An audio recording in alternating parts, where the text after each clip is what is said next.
nettoyage se voit attribuer une nouvelle affectation. Ce matin, nous avons eu le webinaire en néerlandais. Cet après-midi, on le fait en français. Juste quelques house rules. Vous êtes muté et votre vidéo n'est pas mise. Une question, c'est si vous voulez bien mettre votre caméra que les presenters vous voient, c'est très bien parce que c'est quand même toujours très chouette de voir son public. Et si vous avez une question, en dessous sur votre écran, si vous bougez un peu votre souris, vous voyez le chat. En français, je pense que c'est marqué conversation ou chat. Si vous avez une question, conversation. Cliquez là-dessus et posez votre question. Si la question aura réponse plus tard dans la présentation, un des presenters le dirait. Sinon, ils vont répondre directement. Voilà, je voudrais bien dire bienvenue à Peter, Guido, Cédric et Geert. Et je donnerai la parole à Guido. Bienvenue. Oui, bonjour tout le monde. Je souhaite tous un bienvenue au webinaire de nettoyage aujourd'hui. Le sujet d'aujourd'hui, c'est surtout qu'on se voit attribuer une nouvelle affectation. Ça veut dire qu'on avait dans notre métier une nouvelle tâche qui est devenue très importante. Et ça, c'est l'hygiène et la sécurité. Et c'est de là qu'on va parler cet après-midi. Donc, juste pour dire qui est qui, voilà, Guido Perremans, c'est moi. Il y a aussi Peter de Rover, qui est notre directeur commerce sur le Benelux. Et puis Cédric et Geert, qui sont les sales managers en Belgique. Tout d'abord, et avant de commencer sur le détail, je voudrais quand même présenter en 2 slides Atalian. Donc, Atalian, c'est une société belge qui est présent international. Donc, ça veut dire qu'on est présent aujourd'hui, et le slide depuis hier, c'est le Liban qui est s'ajouté, donc on est 34. En Belgique, on parle d'un chiffre d'affaires pour tous les services plus que 100 millions d'euros. On a à peu près 4000 employés. Pendant l'hiver, c'est un peu moins. Pendant l'été, c'est un peu plus, avec les étudiants qu'on va mettre au boulot. Et on a à peu près 2500, 2600 clients en Belgique. À droite sur l'écran, vous voyez bien qu'on est présent partout dans le pays. Il y a la petite carte en Hollande aussi au Luxembourg, là on est aussi fort présent.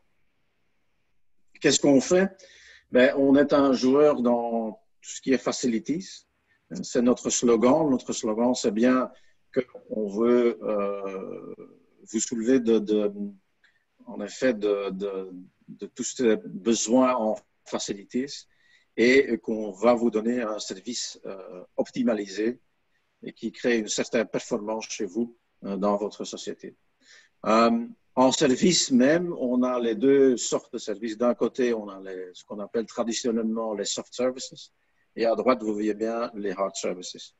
Donc, je parle du nettoyage, de l'hospitalité, de la restauration, des services de support, de la sécurité. Un côté, c'est tout vers le personnel, vers l'humain. Parce qu'on met de la sécurité juste pour protéger les gens dans un building. Et à droite, vous voyez les services qui sont liés à la maintenance d'un building. C'est d'un côté tout ce qui est le building même et l'autre, c'est la maintenance technique. Donc, dans tous les services, on est présent. On fait ça de façon mondiale, mais au Benelux et en Belgique en particulier, on fait ça certainement. Le sujet d'aujourd'hui, et là, je parle à côté de ma fonction d'administrateur délégué pour la Belgique. Je suis aussi membre de l'UGBM. Et là, on parle quand même ensemble de tout ce qui se passe dans le nettoyage. Et ce qu'on voit, c'est que, et ça on sait depuis pas mal de temps, que notre profession, c'est un métier. un métier à part et un métier dont on est fier, mais qui reste un métier. Je veux dire, avec toutes les choses et les innovations d'aujourd'hui et la technique d'innovation qu'on a aujourd'hui, il y a quand même une forte évolution dans notre métier et c'est pourquoi aussi c'est un métier à part. Ce qu'on observe aujourd'hui depuis le début de mars, c'est que l'hygiène, c'est quand même devenu très important. Auparavant, ça doit être propre dans les bureaux. Aujourd'hui, la sécurité et l'hygiène, en effet, sont aussi importants. La sécurité des gens, donc l'hygiène dans un bâtiment, ça c'est important. Et donc pour nous, dans le secteur, on dit que voilà, l'hygiène est devenue la base pour notre avenir, un avenir sain et sûr. En effet, c'est un ancien sujet parce que dès le début, en effet, que ce soit propre, ça doit être propre pour les gens, qu'ils se sentent sûrs dans leur environnement. C'est un ancien sujet qui est devenu une nouvelle mission. Une mission qui est aujourd'hui primordiale et qui, selon le secteur, mais aussi selon nous, va rester un sujet très important et primordial dans les années à venir. Parce qu'on a vécu la première pandémie dans notre ère, je peux dire. C'était peut-être avant la Première Guerre mondiale, il y avait déjà la grippe. Mais je pense qu'aujourd'hui, on est sûr et certain qu'il y a d'autres qui vont venir. Et donc, on doit changer notre façon de travailler, nos habitudes. Et comme ça, pour nous, il y a un nouveau futur, il y a une nouvelle réalité sur le terrain. Et donc, là-dedans, l'hygiène prend une place vraiment primordiale. Et je laisse la parole à Peter pour parler un peu de cette nouvelle réalité qui est en place selon nous. Bonjour à tout le monde. Vous m'entendez? Oui, excellent. Bon, la nouvelle réalité dans notre métier de nettoyage. Tout d'abord, la question de IFMA venait pour expliquer un petit peu ce qu'on voyait, ce qu'on constatait dans notre métier. Ce que je vais vous expliquer, c'est naturellement ce qui se passe dans notre métier, mais ça vient de notre expérience, de ce qu'on voit dans les clients qu'on a dans les différents segments. Donc, si je ne suis pas 100% complet sur ces choses-là, ou si vous disiez chez nous c'est complètement différemment, je m'excuse d'avance. Je pense qu'on va mettre en avant ce qu'on voit et ce qu'on fait dans notre métier. Donc tout d'abord, qu'est-ce qu'on remarque dans les bureaux? Il y a beaucoup plus de home office. Il y a encore pas mal de sociétés où les employés sont encore à la maison et ils sont en train de commencer à travailler de nouveau. Ce qu'on remarque aussi, c'est qu'il y a beaucoup de flex et clean desk, beaucoup plus qu'avant. Ça ne veut pas dire que tout est devenu clean desk et flex, mais on essaie quand même de respecter les distances sociales dans les bureaux, les magasins et toute autre chose. Un bon exemple, réunion via des plateformes, ce qu'on fait maintenant, un séminaire virtuel. Avant, on faisait ça, mais pas tout le temps. Je constate que la plupart des réunions, même avec les clients qu'on a pour le moment, c'est sur une plateforme Zoom ou Teams ou quelque chose d'autre.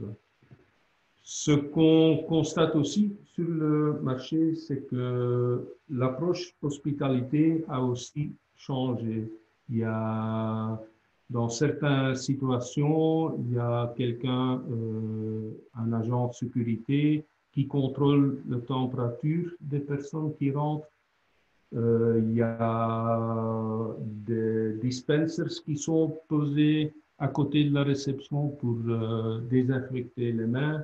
Nos gens, mais aussi les employés de nos clients, ils portent des équipements de protection individuelle, des masques, parfois des gants. Il y a beaucoup de choses qui ont changé depuis le mois de mars.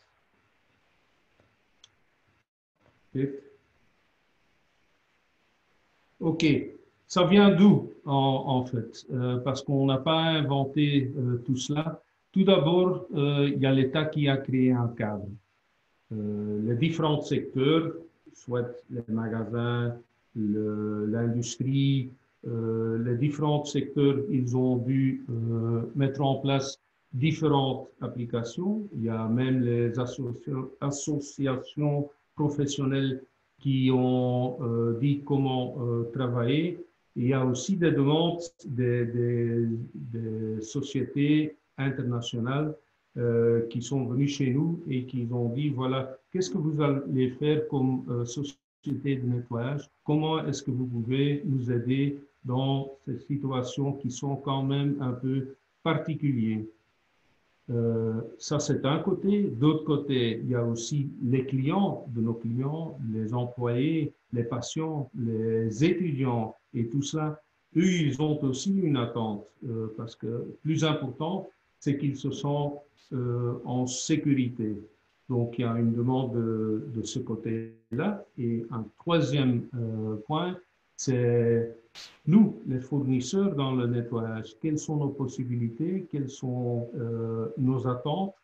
Et les trois ensemble, on a fait un point d'action qui doit être local, qui doit être en mesure du client. On a basé ça où? Dans notre secteur, on a pris en différents points qui sont importants. Le conjointement, c'est le plus important parce qu'on ne sait pas implémenter un plan si on n'a pas le support du client et naturellement les gens qui viennent sur ces bâtiments. Sécurité, c'est le plus important. Tout le monde doit se sentir en sécurité. Et c'est sur mesure, parce que d'abord, dans les différents segments, il y a des différentes mesures. Pour les magasins, ils sont restés ouverts pendant les mois de mars, avril.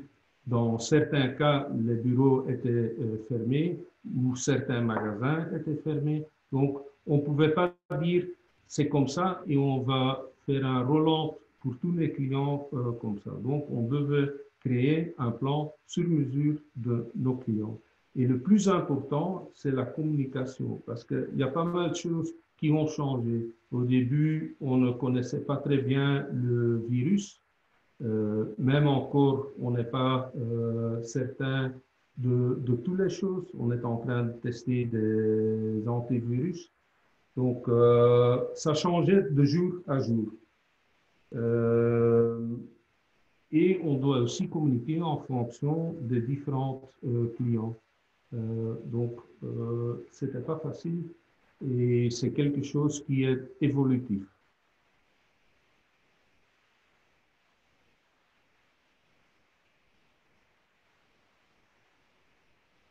Le conjointement, c'était une nouvelle situation pour tout le monde. C'était pas une surprise, mais quand même, on n'avait pas de solution directe sur la table pour donner à nos clients. Donc, on a travaillé énormément, et tout le monde dans notre secteur, pour trouver des solutions. On a trouvé des solutions sur base de notre propre savoir-faire et on a traduit ça dans les différents segments. Comment est-ce qu'on doit réagir dans les magasins? Qu'est-ce qu'on doit nettoyer plus régulièrement?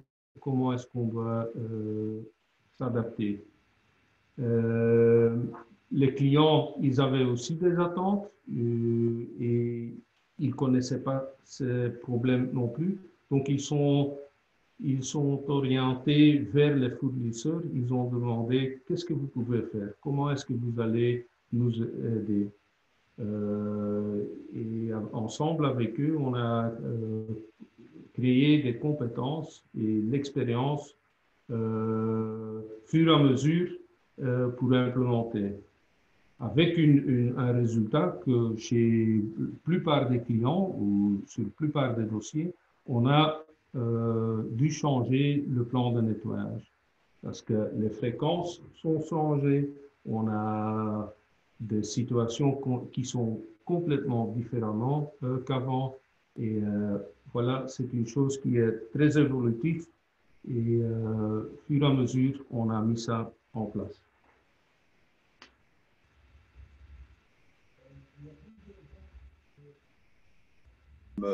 Voilà, ce sera mieux comme ça.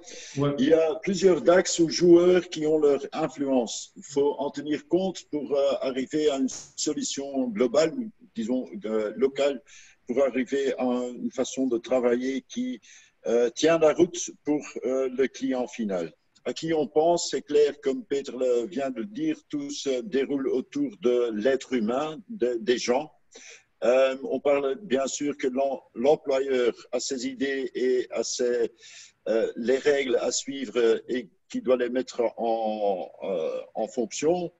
Et ça c'est limitation. Bien sûr, tous ceux qui travaillent au sein de l'usine, l'hôpital, n'importe où, est un facteur très important, même que tous les autres possibles visiteurs ou participants à l'action chez le client, c'est leur client, le patient, l'utilisateur final, les visiteurs, les étudiants et aussi les prestataires de services internes et externes, comme par exemple des gens qui ont fait de l'outsourcing de leurs services IT.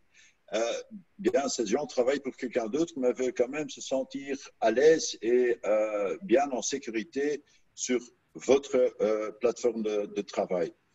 Externe, il y a une différence entre le facteur qui vient passer et c'est quelqu'un qui vous donne des services externes, mais aussi pour nous c'est important, comme nettoyeur, on se sent bien sûr partie de votre famille, mais quand même nous sommes un service externe et à ce moment-là, c'est important de bien communiquer entre vos gens et les nôtres, que par exemple les règles pour les externes de porter des masques, des gants, n'importe quoi, sont aussi impliquées sur les propres gens, parce qu'autrement il y a un déséquilibre qui fait que les gens deviennent démotivés.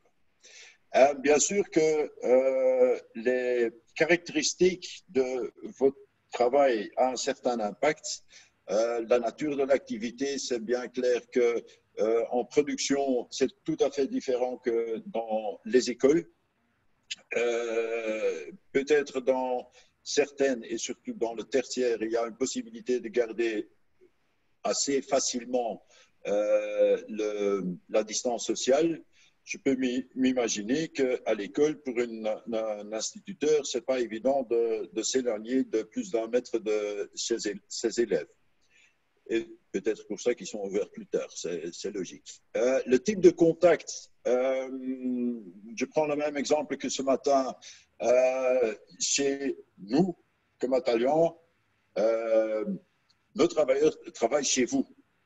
Il y a peu de gens qui travaillent chez nous, bien sûr, tout ce qui est administratif, mais ça veut dire qu'il y a peu de visiteurs.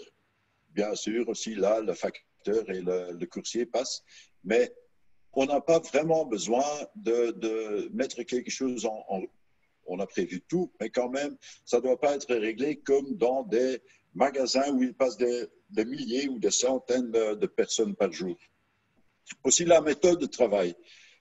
Est-ce que vous avez déjà installé vraiment le flex desk et le home working parce que ça a tout son influence, la façon que vous attribuez les places aux gens qui travaillent dans vos bureaux ou dans vos espaces. Aussi important, le transfert des marchandises, si ce n'est que le facteur, de nouveau le facteur, ou c'est plutôt vraiment du matériel qui passe par vos bureaux et en grande quantité, il faut faire attention. Peut-être il faut plus désinfecter ou plus nettoyer. Et ça dépend vraiment de la façon que vous êtes organisé. On parle aussi des moyens. Il y a des endroits où c'est pas impossible de faire deux entrées différentes pour entrer et pour sortir, où il y a pas les moyens budgétaires et il faut aller mettre des priorités de qu'est-ce qu'on va faire encore et qu'est-ce qu'on va ajouter et où est-ce qu'on va diminuer les services pour garder ce budget. Et alors, ce qui est, comme on l'a dit dès le début, la sécurité, l'hygiène est le plus important. C'est important que quand vous entrez dans un bâtiment, que ce soit pour travailler ou pour visiter ou parce que vous êtes client, c'est sûr que quand vous entrez et vous avez le sentiment que tout soit propre, c'est déjà attractif. Vous êtes au premier moment, vous vous sentez en sécurité. Mais est-ce que c'est aussi vraiment le cas que c'est bien désinfecté, qu'il n'y a pas de risque d'infection? Mais attention, là, il y a des possibilités de désinfecter les locaux, mais il faut quand même faire attention. Est-ce que c'est une bonne idée de vraiment, en prévention, d'aller désinfecter des bureaux, des endroits en général? Parce qu'en fait, à ce moment-là, on va tuer les bonnes bactéries et de cette façon endommager l'atmosphère saine et peut-être même supprimer l'équilibre bactériologique qui nous donne une protection naturelle. Et vraiment, avant de considérer de faire en prévention de tout désinfecter, faisons quand même la réflexion, est-ce que ça, un, vaut la peine, et deux, est-ce que ça nous endommage pas plus que ça fait du bien? C'est bien que de faire de prévention, mais la désinfectation est clair qu'on va devoir le faire après il y a eu des calamités où il y a eu une contamination. Notre marché n'a pas hésité de s'adapter. Il y a eu beaucoup d'adaptations qui devaient se faire en peu de temps. Comme ça, on a tous adapté notre protocole de nettoyage. On parle bien aussi là de désinfectation des points de contact, désinfectation des locaux, nettoyage et des locaux après, contamination et de plus en plus aussi, on va le faire par nébulation. Là, je parle aussi des programmes de nettoyage, comme on a discuté dans les moyens qui sont repris dans le cadre du contrat ou dans le budget ou de ce qui est possible. On va mettre des priorités. On va plus nettoyer les points de contact, c'est clair. Mais est-ce qu'on sait le faire dans les heures prévues? Ça veut dire qu'en consultant avec le client, on va redémarrer un autre programme de nettoyage. Bien sûr qu'on a utilisé des autres produits, même que le marché était à ce moment très sous pression. Il n'y avait plus les produits nécessaires à certains moments. Il y a des applications, des innovations, que ce soit notamment dans ces produits, mais il y a la technologie, il y a la digitalisation de beaucoup de tâches. Et aussi, beaucoup de nos collègues ont commencé à fournir des EPI, des équipements de protection individuelle, ou, comme Peter vient de le dire, des piliers de désinfection ou d'autres choses. On est devenu, à un certain moment, vendeur de produits. En fait, que nous sommes une société ou un secteur de services, à ce moment-là, il était important de le faire simplement pour aider nos clients dans le marché. Dans ce cadre, c'est important d'avoir, il y en a quand même beaucoup qui l'ont fait, on crée un stock de produits pour que le moment qu'une deuxième vague de Covid ou autre chose se produit, qu'on peut à ce moment-là être en sécurité, dormir sur ses deux oreilles pour ne... attention, je ne trouve plus mon fil. OK, pour que on est sûr d'être à temps avec nos services la prochaine fois que ça arrive. Aussi, l'organisation interne de notre société et les autres ont changé. Bien sûr, on a toujours des équipes d'urgence, mais maintenant, c'était quand même important d'en créer plus dans un tout petit laps de temps.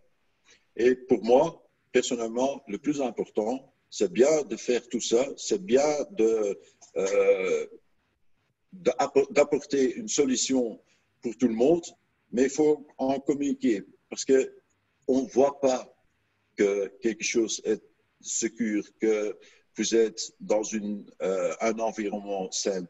Il faut partager l'information, comment ça se déroule et comment ça s'est fait.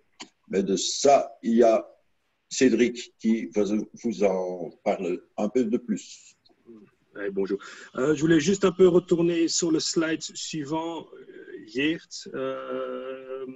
Quelque chose aussi qu'il ne faut pas oublier quand on parle du marché net n'est pas au repos, c'est qu'on a dû aussi former nos équipes et nos équipes d'urgence de travailler d'une autre façon.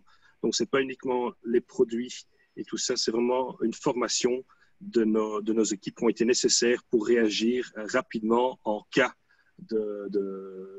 si quelqu'un avait le Covid. Donc, ça ne s'est pas fait directement. On donnait les affaires pour travailler, mais ils doivent aussi comprendre comment utiliser toute cette technologie et produits.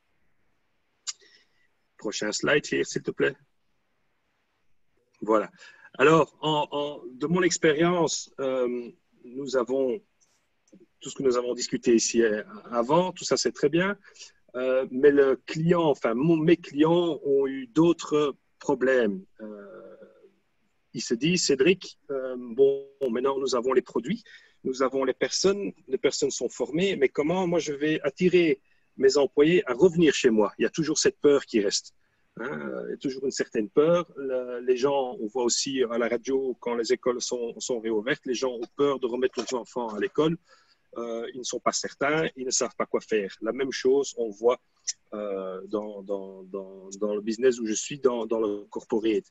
On a vraiment dû discuter de ce problème et on s'est dit, bon, c'est la perception de la propreté qui est importante. Les gens doivent voir, est-ce que maintenant, si je retourne à mon bureau, est-ce que je suis en sécurité? Est-ce que c'est propre? Donc, cette perception est souvent plus importante que la réalité, ce qu'on fait. Donc, il doit vraiment, voilà, la perception est égale à la réalité. Comment peut-on le faire? Tout d'abord, par information. Il faut donner les informations aux personnes qui viennent travailler dans les bureaux. Ça peut être une information verbale de l'employeur vers l'employé, qui lui explique toutes les choses qui sont faites sur le site pour pouvoir garantir sa sécurité. Les infos visuelles, par exemple des affiches, comment la société de nettoyage maintenant opère en fonction de tout ce qui se passe aussi et pour éviter toute contamination. Ou que ce soit, les bureaux ont-ils été nettoyés? Est-ce qu'on met alors des autocollants, des stickers sur certains bureaux? Est-ce que maintenant, certaines salles de réunion, on met aussi dessus par sticker ou par autre programme digital que ces salles de réunion ont été nettoyées? L'engagement, par exemple, d'une société comme Atalian est de fournir des box aux salles de réunion où les gens peuvent désinfecter et nettoyer eux-mêmes la place où ils ont été. La place, le bureau, la chaise, avec un petit chiffon, on peut désinfecter ça. Donc, ce sont des choses aussi, la société continue à penser et propose ses produits et services alors aux clients. Donc, on participe énormément. Et surtout, la présence. La présence, on a remarqué aussi que certaines sociétés où nous avions du nettoyage le matin tôt et le soir, on se demandait s'il n'était pas mieux de changer ces heures de nettoyage par des heures pendant les heures de bureau. Comme ça, les gens voient aussi que le nettoyage est fait quotidiennement, est fait aussi après chaque meeting. Donc, ce sont toutes des choses qu'on discute avec le client. Certes, tout n'est pas possible aussi chez certains bureaux, suite aux heures, au budget et ainsi de suite. Certains bureaux, bon, ils ont eu un budget différent à ce qu'ils avaient. Donc, c'est-à-dire renégocier le contrat et voir comment on peut le faire. Donc, par exemple, renégociation de contrat, c'est bon, on va donner plus attention aux points de contact dans les kitchenettes, à la machine à café, aux clinches et aux portes et des choses comme ça. Ou chaque fauteuil ou les accoudoirs qu'on ne faisait pas avant, on va peut-être plus faire ça. En plus, ou bien on diminue quelques heures de quelque chose d'autre pour pouvoir supporter ces points de contact. Donc, c'est donner la perception aux gens que quand ils rentrent au bureau, quand ils rentrent dans un musée, quand ils rentrent dans un hôpital, quand ils rentrent dans une classe pour apprendre, que tout est en sécurité pour eux. Et ça va faire revenir en fait les gens à retravailler et à revenir dans ces locaux. Voilà, conclusion. Tout d'abord, sur le marché, pour nous, les fournisseurs de nettoyage, qu'est-ce qu'on remarque? C'est qu'on doit être très flexible. Les choses peuvent changer de jour à jour. On doit être réactif, certainement, avec toutes les informations qu'on reçoit, on doit réagir, mais aussi proactif. Et certainement très créatif. Ce que j'ai remarqué depuis quelques mois, c'est que certaines choses ont évolué très vite. Des choses comme la digitalisation, des robots, sensoring, on applique ça beaucoup plus vite qu'avant. Les solutions qu'on met en avant, ils sont évolutives, ça change. Et la flexibilité, c'est la chose la plus importante. Qu'est-ce que l'avenir nous apporte? Certainement un focus sur coopérer entre fournisseurs, clients et aussi les clients de nos clients. Communiquer très clair sur ces choses-là. Et on doit créer beaucoup plus d'expérience en matière de sécurité. Ça, naturellement, a un impact sur le programme de nettoyage et aussi un impact sur les budgets, naturellement. L'approche, c'est simple et compréhensible. KISS, Keep It Simple, Stupid. Pour communiquer, utiliser des dictons en fonction de tous les différents utilisateurs. Et la co-responsabilité, très important. Travailler ensemble pour un vrai partnership. Bon, conclusion finale, je suis content, mais en même temps aussi excité pour notre secteur de nettoyage, qu'on peut prendre ce rôle pour un avenir qui est plus sain et plus sûr. S'il vous plaît. Est-ce qu'il y a des questions? Est-ce qu'il y a encore du monde? On était vraiment vachement vachement moins de personnes que ce matin. Voilà, merci tout le monde de Atalian pour avoir donné cette présentation. Compétre avait demandé, est-ce que quelqu'un a des questions, remarques, suggestions? Sinon, vous pouvez vraiment vous unmuter, comme on n'est vraiment pas beaucoup, unmutez-vous et posez la question. Peut-être une question. Vous m'entendez? Oui, on vous attend, Dominique. D'accord. Je voudrais juste demander pour les entreprises de nettoyage globalement, est-ce qu'elles ont le sentiment que c'est une dépense supplémentaire pour les entreprises, toutes ces mesures, ou bien finalement il y a une compensation entre le fait que finalement pendant tout un temps des bureaux n'étaient pas occupés et ne nécessitaient pas de nettoyage pendant toute cette période. Comment ça se passe entre les entreprises et leurs clients, les entreprises de nettoyage? Moi, je vais commencer et je pense que Guido, il peut répondre après moi. Mais ce qu'on a remarqué, parce que il y a un impact sur notre chiffre d'affaires pendant ces mois, ça c'est clair. Mais ça dépend un petit peu, énormément du segment, du secteur où on se trouve dedans. Certains magasins étaient fermés, certains bureaux étaient fermés. Par contre, d'autres restaient ouverts. Et là, on avait des demandes en surplus du programme de nettoyage naturel. Donc, peut-être que Guido peut encore donner d'autres exemples là-dessus. Oui, certainement. En effet, il faut regarder ça presque client par client, société par société. Chaque société est différente, est organisée différemment, et donc le secteur aussi joue un grand rôle. Les magasins étaient longtemps fermés, donc ça veut dire que là, le nettoyage était presque à zéro.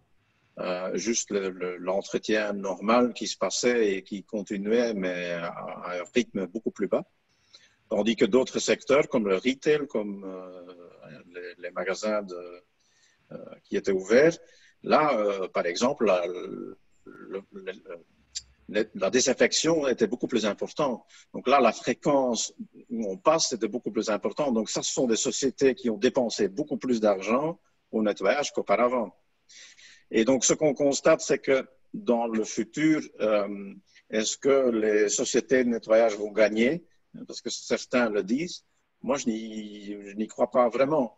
Dans les premières réactions qu'on voit chez les grands fournisseurs de bureaux comme Cofinimo, Befimo, GLL, CBRE, dans toutes leurs études, on voit que le nombre de mètres carrés est en diminution. C'était déjà une tendance avant le corona et qu'avec le corona, ça s'accélère.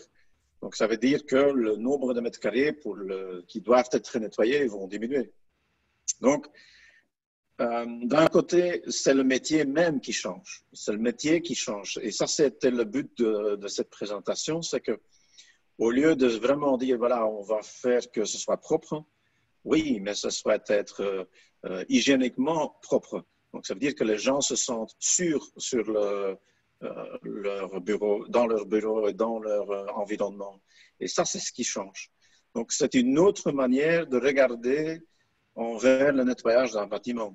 Et donc, ce n'est pas seulement le bâtiment, c'est l'airco, il faut voir la ventilation, il faut regarder à la totalité de l'atmosphère bactériologique d'un bâtiment. Et ça c'est nouveau. Je pense que là, c'est le futur du nettoyage, c'est qu'on doit se transformer dans des sociétés de facilités où on va beaucoup plus loin que juste nettoyer les bureaux et le tapis plein. Non, c'est comment est-ce que l'atmosphère est là-dedans, comment est-ce que la peinture a des réactions avec certaines bactéries, etc., etc. Donc, c'est devenu un peu un métier de chimiste aussi. Et donc, pour chaque société, ce sera complètement différent comment on réagit vers qu'est-ce qui se passe chez moi, comment est-ce que nous, on va s'attaquer à notre environnement. Et l'environnement où il y a l'importance des gens, donc où la présence des gens est très importante, là, l'attention vers tout ce qui est nettoyage et tout ce qui est hygiène est beaucoup plus important que dans une usine où il y a 3 machines et une personne qui fait marcher les machines, quoi. Donc, ça dépend d'environnement par environnement et de secteur en secteur. Donc, pour être clair sur la question que comment être SAVO global, je ne sais pas vous répondre. Globalement, je vois une tendance de diminution de mètres carrés par personne. Ça, c'est la seule tendance qui est sûre, qui est présente sur le marché. Et le reste, on doit voir vraiment entreprise par entreprise. D'accord, je vous remercie. Peut-être que je n'ai pas bien posé ma question, mais disons qu'en tant que client, moi je ne suis pas côté fournisseur, je suis côté client, une institution publique. Ma question, c'est plutôt et je m'occupe de budget en fait, donc de moyens financiers. Et donc ma question, parce qu'on nous demande de prédire nos dépenses pour 2020 et pour 2021, c'est de savoir, oui, d'office, ça va être plus cher, nous, tous les coûts de nettoyage, ou quelque part, est-ce qu'on ne peut pas imaginer, puisque maintenant beaucoup de gens, chez nous, presque 80% certainement du personnel est en télétravail, comment ça se passe au niveau des contrats de nettoyage? Y a-t-il une renégociation possible ou bien d'office un contrat quand il est fait? Voilà, on avait prévu de nettoyer autant par mois. Quelle est la tendance dans ce domaine-là en fait? Ça dépend un peu de votre contrat que vous avez aujourd'hui. Je pense que chez nous, on est très ouvert vers la question de tous les clients qui disent, voilà, je veux renégocier parce que je suis dans une autre réalité. On suit, on verra bien ce que ça donne. Dans d'autres circonstances, les contrats sont juridiquement si verrouillés que c'est presque impossible de s'en sortir. Donc, ça dépend un peu de votre contrat. Est-ce qu'il y a eu un tender, certainement, c'était un tender européen public, etc., etc. Donc, il y a des questions juridiques qui se posent envers votre contrat même. Mm-hmm. Sur la question, est-ce qu'on peut négocier dans un contrat un changement? Oui, il y a beaucoup moins de mètres carrés à nettoyer, comme vous dites. Mm-hmm. Mais dans les autres mètres carrés, il y a beaucoup plus de travail à faire. Les points de contact doivent être beaucoup plus sains. Les toilettes, là, on va faire le double, par exemple. Et donc là, c'est une créativité qu'on doit avoir de deux côtés pour voir ce qui est possible. Mais tout dépend de la situation juridique de votre contrat. Ça, c'est clair. Merci. Andy, je vois que vous êtes unmuted. Est-ce que vous avez une question? Oui, ici, en ce qui concerne pour le nettoyage, c'est vrai qu'avec la reprise dans notre secteur bancaire, c'est assez difficile dans le sens où je pense avec le retour de chacune, il y a cette phobie sur le cleaning, sur le nettoyage. Et de là, les gens demandent, enfin, le cleaning est forcément mis sous le projecteur, à la loupe, que ça doit être nickel, ça doit être nettoyé quasi tous les jours et à chaque passage. J'avoue qu'ici, dans les grands bâtiments, pour nous, c'est assez difficile, qu'il y a plusieurs de centaines, milliers de personnes. J'aimerais aussi entendre dans d'autres secteurs comment vous fonctionnez parce que clairement on pourrait exploser le budget à ce niveau-là. Donc c'est de trouver un certain équilibre et comment vous le faites par exemple. Je vais répondre là-dessus. Tout dépend des priorités d'une société. Je pense que la plupart, et ça c'est un peu le message aujourd'hui, quelle est la politique d'une société? Est-ce que je pense que c'est important où il y a des centaines ou des milliers de personnes de créer une atmosphère de sécurité et que les gens se sentent quand même dans le bâtiment à leur aise et qu'ils sont pas et que les syndicats ne vont pas se réclamer il faut faire ça, il faut faire ça, il faut faire ça. Donc, très important dans les éléments qu'on a fait, c'est la communication, créer une atmosphère de sécurité pour ces gens. En effet, il y a plusieurs manières qu'on a expliqué comment on le fait, mais chez vous, c'est très important d'indiquer, voilà, quelle est la priorité. Tant qu'il n'y a pas vraiment un cas de virus, un cas de COVID-19, il ne faut pas toujours désinfecter. La désinfection est seulement nécessaire quand il y a un souci, une suspicion de COVID, etc. Pour le reste, pour moi, c'est l'hygiène qui compte et qui devient primordiale. Et là, la question qu'on doit se poser, c'est que comment est-ce qu'on va arriver à un certain niveau d'hygiène? Et ce niveau d'hygiène, on peut le déterminer ensemble avec votre fournisseur dans le nettoyage. Je ne parle pas seulement pour nous, mais pour nos collègues. Mais chez nous, c'est une question de voir, OK, quelles sont les méthodes de contrôle qu'on peut mettre en place? Quel est le niveau des KPI qu'on peut vous soumettre? que vous avez des paramètres pour mesurer l'hygiène et la propreté dans votre bâtiment. Une autre possibilité, c'est de montrer à votre personnel que la société de nettoyage avec qui vous travaillez a des innovations, utilise des méthodes nouvelles pour créer une nouvelle situation d'hygiène. Je parle là, par exemple, un robot qui fait le nettoyage dans le hall ou des produits bactériologiques, le probiotica qui prend sa place et que comme ça, vous donnez à votre personnel une image de sécurité. Parce que ça, c'est le plus important. Oui. À côté d'être que ce soit hygiéniquement en ordre, il faut cet aspect de sécurité que les gens se sentent à l'aise. Donc, ça, c'est pour moi le nouveau métier de nettoyage. Ce n'est pas que ce soit propre, mais c'est que ce soit hygiéniquement en ordre et qu'on peut prouver ça. Et comme ça, créer une atmosphère, une ambiance que, OK, chez nous, c'est OK. Ça, c'est le but. Je vous remercie. Oui. OK. Voilà. Est-ce qu'il y a encore des questions?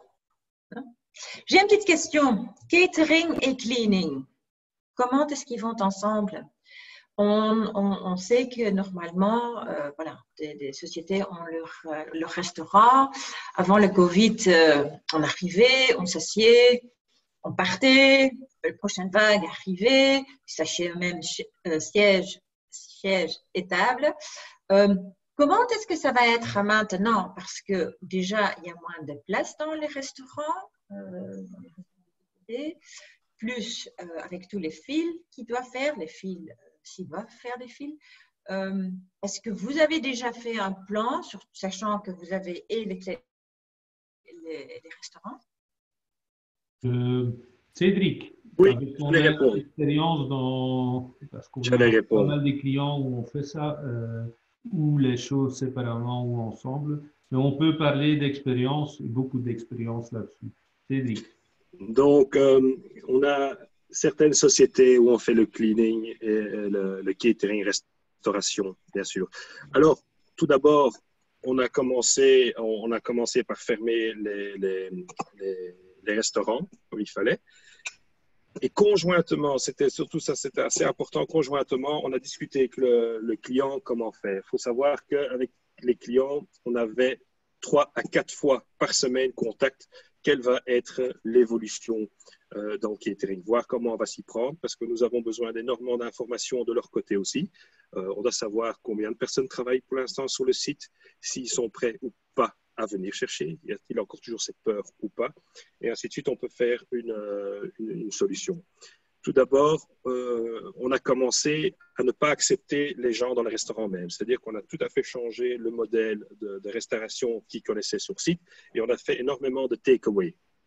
Donc, on a limité aussi les repas au début, des sandwichs à emporter avec une boisson ou un plat froid, une salade à emporter. Donc, la société a aussi dû changer sa politique de ne pas manger dans les bureaux à justement, on peut prendre de la nourriture et manger dans ces bureaux en première étape pour voir aussi comment ça évolue. Il faut aussi savoir qu'on a ouvert des restaurants dans des entreprises où il n'y avait pas assez de monde pour faire tourner un restaurant avec plusieurs sortes de plats chauds et ainsi de suite. Alors, ça c'était la première phase. La deuxième phase, c'est qu'on va introduire un plat chaud, par exemple, dans le menu, mais qui sera aussi à emporter. Donc, de nouveau, on ne mange pas au restaurant ou très fort limité. Si on enlève les tables, les gens ne savent pas s'asseoir, c'est impossible. D'autres possibilités, c'est qu'après, on élargit en fait le temps pour manger, c'est-à-dire qu'on fait venir certains groupes séparés dans le restaurant et à chaque fois, on nettoie rapidement les tables et les chaises. Naturellement, c'est aussi une solution plus onéreuse, celle-là, parce que chaque fois, alors, il faut prévoir avoir des gens sur place. On ne le fait pas très souvent, cela, mais toujours le takeaway qui domine en fait pour le catering. Donc, la plupart des restaurants ont fait du takeaway et les gens sont très contents comme ça, puissent prendre leurs affaires naturellement avec toutes des possibilités de sacs biodégradables, couverts biodégradables et ainsi de suite, qui est toujours assez important. De nouveau, c'est un coût aussi plus onéreux parce que quand on avait notre plat du jour, c'était une assiette en dur, c'était des couverts qu'on nettoyait. Maintenant, tout ça, c'est avec du jetable, biodégradable. Donc, le prix est aussi supporté par le client. Donc, lui, ça lui coûte plus cher, en fait, pour ça. Mais donc, pour répondre rapidement à la question, on démarre, en fait, en phase. Première phase, on réduit les menus et on fait du takeaway. Deuxième phase, on fait une phase nouveau du takeaway, mais on implémente des plats chauds. Et en fonction du nombre de personnel sur site, on peut redémarrer le catering. Mais le plus difficile là-dedans, c'est aussi respecter les règles en cuisine même. Il faut savoir, beaucoup de cuisines ne sont pas adaptées au nombre de personnel. C'est-à-dire que le personnel qu'ils doivent recevoir, c'est-à-dire que dans une cuisine, normalement, on pourrait travailler qu'à 2. Des fois, on travaille à 2, à 3 ou à 4. Et là, on ne peut plus respecter certaines règles. Donc, on est aussi obligé de diminuer le menu des gens pour pouvoir respecter ce genre de règles. Donc, ce n'est pas évident. Et pour chaque client, c'est différent en fonction de la cuisine, en fonction de la demande et en fonction du restaurant même. OK. Mais c'était bien, j'ai bien compris alors, comme ma question, c'était quand vous allez faire pour les cleaning. Vous avez du staff, de toute façon, tout le monde, je pense, avoir du staff en permanence dans les restaurants pour nettoyer après chaque passage. Si c'est une demande du client, oui. Si maintenant, ce n'est pas sa demande, s'il n'y a pas de demande ou si le client dit non, moi je préfère que les gens ne restent pas dans le restaurant et qu'ils prennent leurs affaires à leur bureau, c'est une autre solution. On crée une solution sur mesure. Parfois, on se met d'accord sur que le nettoyeur intervienne après quelqu'un a pris son repas. Mais parfois, il y a aussi une demande de clients de mettre des produits sur place et que l'utilisateur va utiliser les produits lui-même qu'il nettoie sa place après qu'il a mangé. Ça dépend de beaucoup de points. Ça dépend aussi de la façon dont on a commencé la présentation.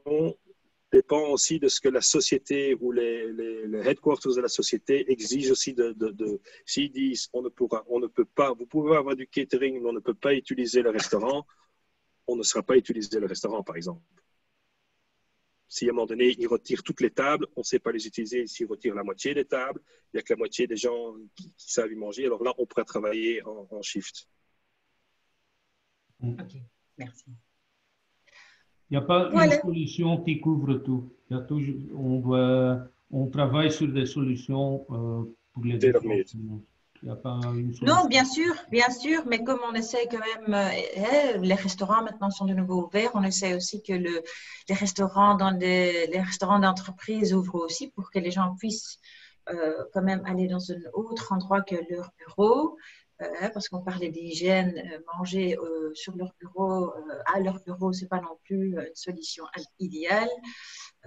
Voilà, c'est quelque chose qui joue. Oui, il faut aussi penser au système économique du contrat là-dedans.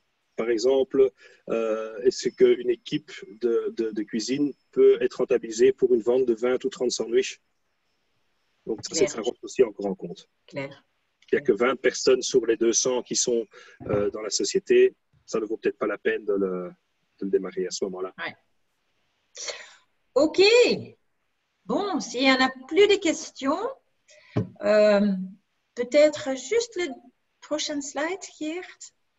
Voilà. Ici, vous avez le coordonnées des 4 personnes qui ont présenté.